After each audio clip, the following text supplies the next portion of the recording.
Desde la edición número 5 de Documenta en Kassel, Alemania, hasta 1980, cuando se presenta la enorme exposición llamada Los Realismos en Beaubourg, en París, veían casi 20 años en los cuales una enorme cantidad de artistas realistas e hiperrealistas tratan de definir, sin lograr un acuerdo exacto, a qué se llama realismo en este momento.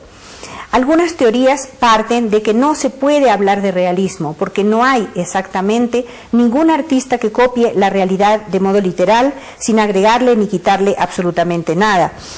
Otra idea es que los realismos se producen cuando hay momentos de estancamiento político o de inmovilidad. Por ejemplo, el hiperrealismo norteamericano coincide con la época de Nixon y el realismo literal español con la época de Franco. Sin embargo, estas son todas especies de sugestiones que no pueden alcanzar a confirmarse o a conformar una teoría.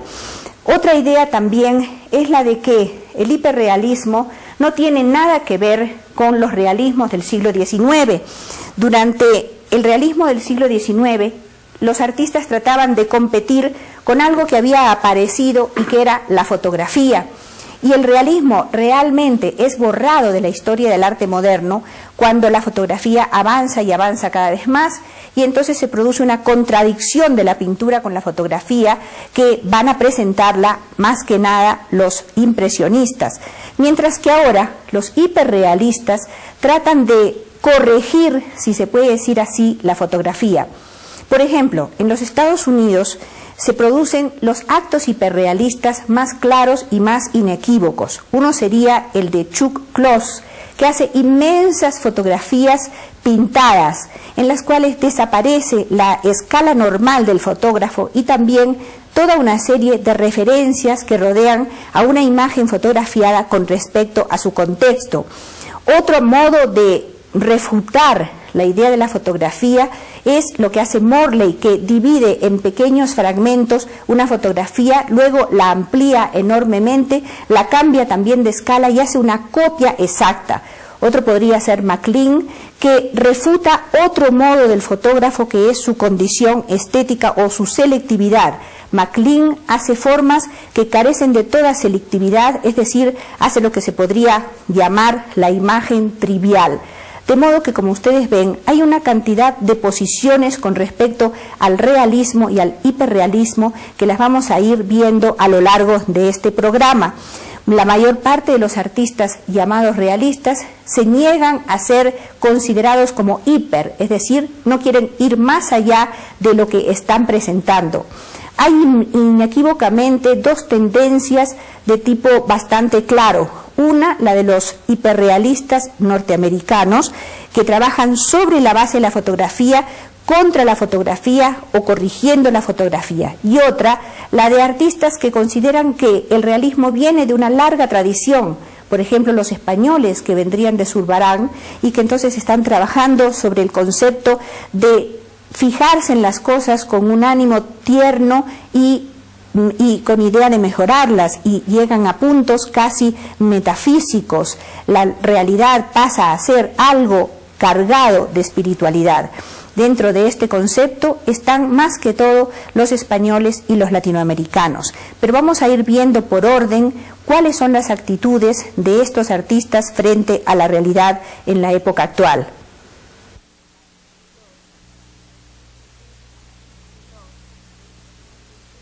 Chuck Close, en los años 70, es tan escandaloso como fue Andy Warhol en los años 60.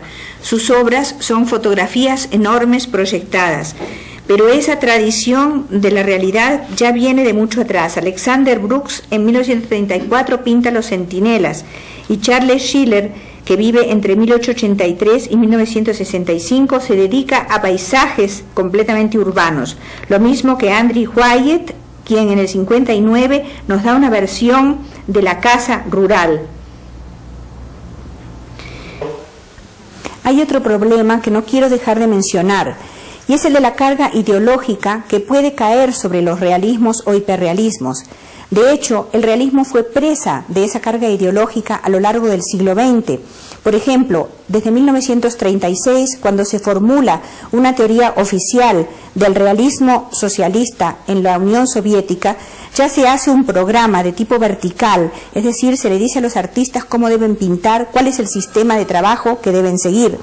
Este realismo ideologizado se volvió a repetir en el nazismo cuando se hablaba de un arte saludable e importante para los propósitos del nazismo en contra de lo que también se calificó el arte degenerado. Y algo similar también pasó con el fascismo italiano.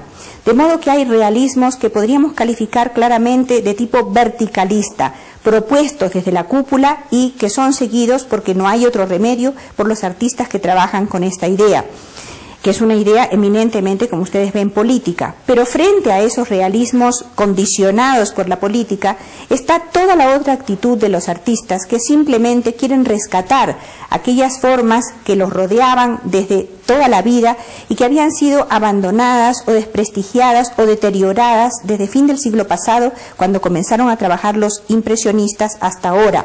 Es el rescate del mundo a su alrededor, es el de darle a ese mundo, insuflarle un tipo de vida que puede ser diferente, como ustedes vieron, pero que es vida, lo que intentan hacer los realistas en el plano individual. Ernesto Avilés, un salvadoreño, entre 75 y 77, dará unas imágenes hiperrealistas y también tendiendo al surrealismo.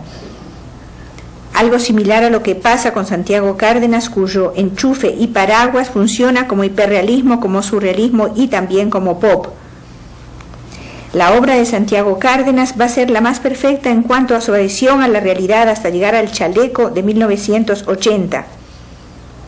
Claudio Bravo, chileno, entre 1974 y 1978, da unas imágenes de la realidad de una pureza tan sorprendente que también tenemos que pensar que va más allá de ella. Su trabajo no solamente es perfecto, sino que alcanza una luminosidad particular que lo vuelve ligeramente metafísico, a pesar del realismo con que él funciona. Algo similar ocurre con la argentina Liliana Porter, que trabaja sobre 3 planos, un plano que contiene un espacio y un espacio que contiene unas frutas, de tal modo que en esta triple dimensión la obra se convierte en algo mucho más misterioso que lo que sería normalmente. Hablemos algo de las escalas, tema de primera importancia dentro del discurso plástico hiperrealista, que sirve también para situar a los hiperrealistas en los distintos países donde ellos trabajan. Hay que reconocer 3 tipos de escalas diferentes. Una, la gran escala, que practican básicamente los norteamericanos y que compite con el cartel publicitario y que, como el cartel publicitario, transmite algo parecido a un mensaje narcótico y se corta también a través de una serie de fragmentos de puntos de vista muy originales que impactan al espectador. Es decir, hay recortes que no permiten ver la totalidad de la escena pintada por los hiperrealistas. La segunda escala es la escala natural, la escala humana, que ha sido practicada también por los escultores norteamericanos tipo Duane Hanson o John de Andrea y que tiene como finalidad prestarse a una confusión casi total entre la persona humana viva y la persona humana hecha por el escultor. Es clásico el caso de la señora que tiene un perrito hecha por Duane Hanson y que está a la entrada del Whitney Museum en Nueva York y que absolutamente todo el público toma por una señora real.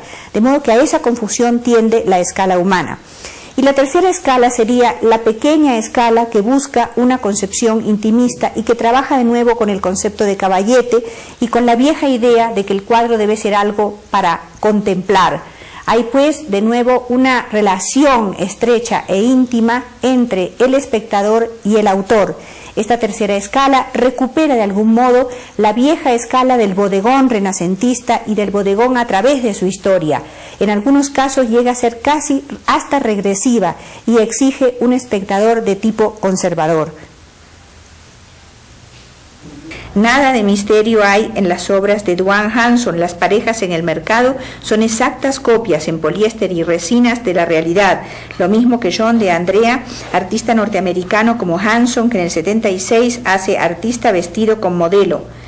En cambio, los españoles, como Cristóbal Toral, dan de la realidad una imagen más patética y más envuelta en contenidos. Alberto Iriarte, en Colombia, nos prepara unas naturalezas muertas que casi nos hacen pensar en Zurbarán, mientras que Julio Larranz, más definido, un joven cubano, tiene un ojo de algún modo mágico para fijar la realidad.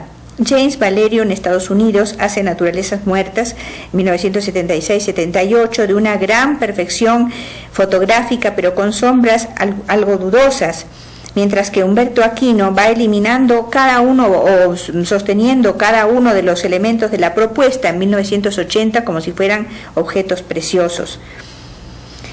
La pasión de los hiperrealistas se apoya sobre tres temas tradicionales: el paisaje, el retrato y los objetos. En cuanto al paisaje, no hay que interpretarlo, como pasa en la neofiguración, como un paisaje inventado por ellos o más o menos descrito por ellos, sino que al contrario, en los hiperrealistas norteamericanos la descripción es total. Se cuenta cómo es una hoja, cómo es una flor, de acuerdo con el sistema tradicional de los iluministas del siglo XIX, y aunque no tienen la magia de los iluministas, de todas maneras conservan el respeto ecológico por las cosas. Además del paisaje tradicional, ellos también se ocupan de una cosa nueva, que es el paisaje urbano, y en este sentido son verdaderamente originales. El paisaje urbano significa otra cosa distinta, es el entorno alrededor de los reflejos en las vitrinas, los carteles publicitarios, la atractivo, dinámico, extraordinariamente novedoso. Eso va a ser el gran aporte de los paisajistas hiperrealistas en Estados Unidos. El paisaje de Jan Ornack en Estados Unidos en el 65 nos hace pensar que estamos en el 19, pero no, estamos en pleno siglo XX. Lo mismo ocurre con Jamie Wyatt, heredero de los grandes realistas, que en el 75 nos da esta especie de trigal iluminado. William Beckman en el 79, volvemos a los grandes paisajes, a los grandes horizontes, es decir, una concepción casi romántica. No es tampoco exenta de todo romanticismo lo que hace Richard Estes, el más importante de los hiperrealistas urbanos norteamericanos. Sus obras, Canadian Club en el 74, y todas las que se refieren a la ciudad, a reflejos, etcétera, que ustedes van a ver enseguida, todas están concebidas como absolutas y perfectas fotografías, pero cuidado, hay una rigurosa selección de materiales en estas fotografías. Las ciudades no nos resultan, en estas fotografías iluminadas, si podemos llamarlas así, para nada resultan inertes las ciudades. Cottingham trabaja sobre distintos carteles que son muy llamativos en las ciudades también en la década del 70, y Edward Ruscha va más adelante fijando las imágenes frías y neutras de las gasolineras. Lo mismo que Ralph Boynes hace con los automóviles. Los carros 1969-70 son casi inertes. Manuel Cabré, en Venezuela, nacido en 1890, va a trabajar durante muchísimo tiempo con imágenes de tipo hiperrealista que podríamos llamar avant la lettre, antes de que esto ocurra en la realidad. Sus distintas imágenes de San Bernardino son de una claridad, de una precisión casi misteriosa por lo exacta, de manera que nosotros aquí tenemos un buen antecesor en Venezuela del hiperrealismo norteamericano. Carlos Montenegro, en Nicaragua, se dedica a pintar las calles de Masaya con una exactitud fotográfica también sospechosa por los claroscuros, lo mismo que hará otro nicaragüense, Silvio Bonilla, con los techos de su ciudad. Pedro Ángel González, en Venezuela, muy cercano a Cabré, pinta el Ávila desde Sabana Grande, también como precursor. Emilio Sánchez, el cubano, que vive en Nueva York, nos dará una imagen como idílica de las viejas casas cubanas convertidas en casi casitas de juguete. Mientras que Eduardo Oliveira, en la Argentina, al describir el Ring, está trabajando sobre un ambiente que ha vaciado y que resulta muy alucinante.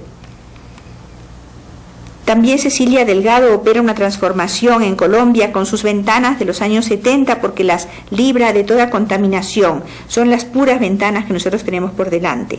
Jack Chambers, paisajista del Canadá, describe el lago Huron en el 76 con una gran eficacia de precisión, pero nunca llega a la precisión del chileno Claudio Bravo, quien en el 76 hace este increíble paisaje metafísico. La segunda pasión de los realistas o hiperrealistas es el retrato, pero aquí cabe hacer una diferencia sustancial entre el retrato de los artistas conceptuales y el de los artistas hiper.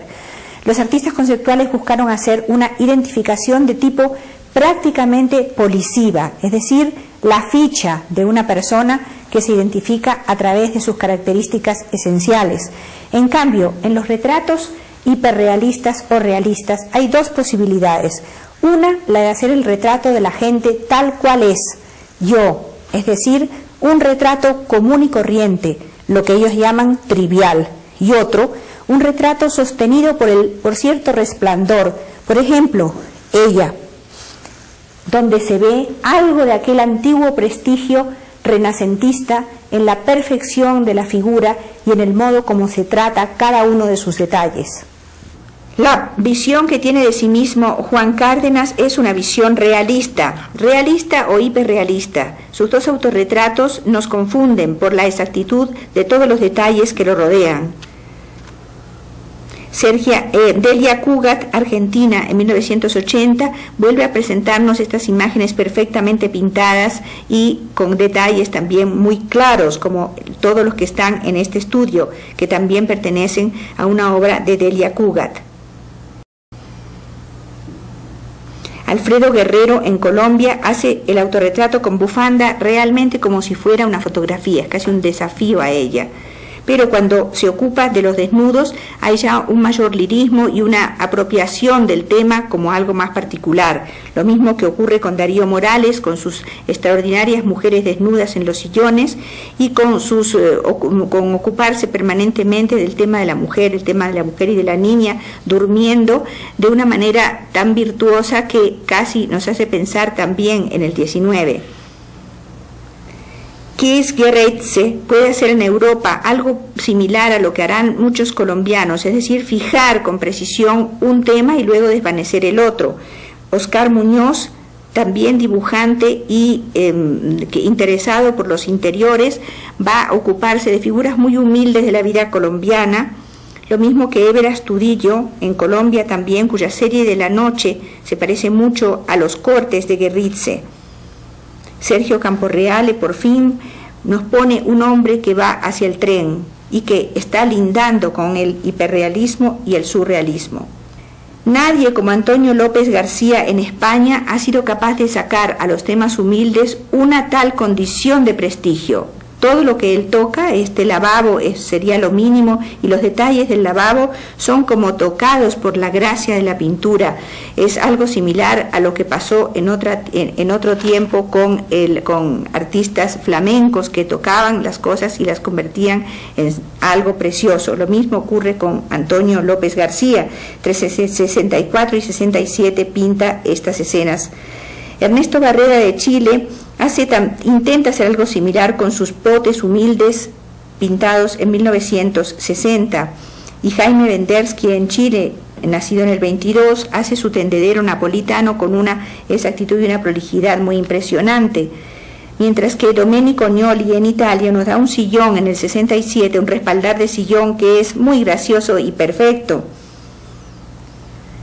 Luis García Guerrero, en México, va a trabajar sobre pequeñas cosas, panes y frutas, y hará verdaderas maravillas entre 65 y 68. Clevel Lara, en el Uruguay, nos dará una imagen fotográfica de una serie de cosas también insignificantes. Gregory Gillespie, en Estados Unidos, pinta la naturaleza muerta que ustedes ven en 1975. De nuevo la precisión, de nuevo la selección. Las dos cosas van siempre juntas, como pasa con esta imagen similar de la colombiana Teresa Cuellar, pintada en 1982. John Stuart Ingle, en Estados Unidos, su naturaleza muerta del 80 alcanza a tener todas las virtudes del hiperrealismo y muy pocas de sus defectos. Pero las grandes virtudes se concentran en las extraordinarias naturalezas muertas de William Bailey en en Estados Unidos. El americano William Bailey trabaja como antes trabajaba el italiano Morandi. Cada cosa es sagrada. Emma Reyes, en Colombia, también va a sacralizar cualquier cosa, por ejemplo las coles, y las convierte en el elemento total e invasor del cuadro. Mientras que Shun Prats, en la República Dominicana, joven, nacido en el 52, hace su peladora de naranjas con una exactitud como de máquina. David Mansur, que nos ha rodeado esta tarde, va a trabajar en Colombia con elementos muy ínfimos, pero a los cuales le da una particular luz misteriosa y religiosa. Y Jim Amaral también roza zonas muy misteriosas con obras que parecen insignificantes, pequeñas frutas, donde en el 82 ha puesto toda su maestría, su buen gusto, su habilidad técnica.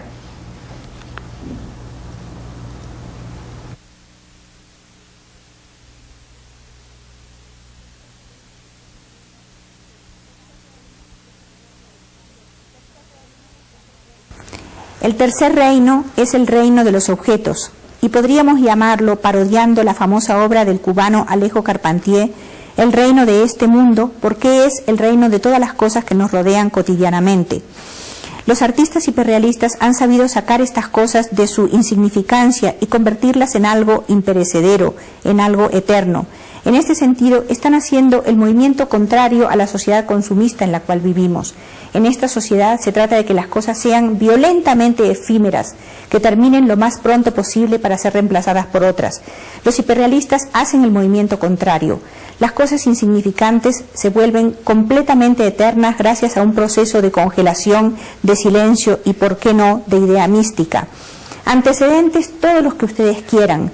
No nos alcanzaría la memoria para recordarlos, pero así pienso de pronto en La Mosca de Crivelli, en La jarra de la lechera de Vermeer de Delft, en aquellos maravillosos jarrones transparentes de los flamencos del 400.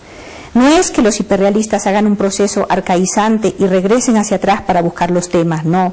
Son los temas de nuestra vida diaria los que ellos han sacralizado, y les debemos este movimiento de eternidad que, como les digo, se opone a la dinámica absolutamente masacrante de la sociedad.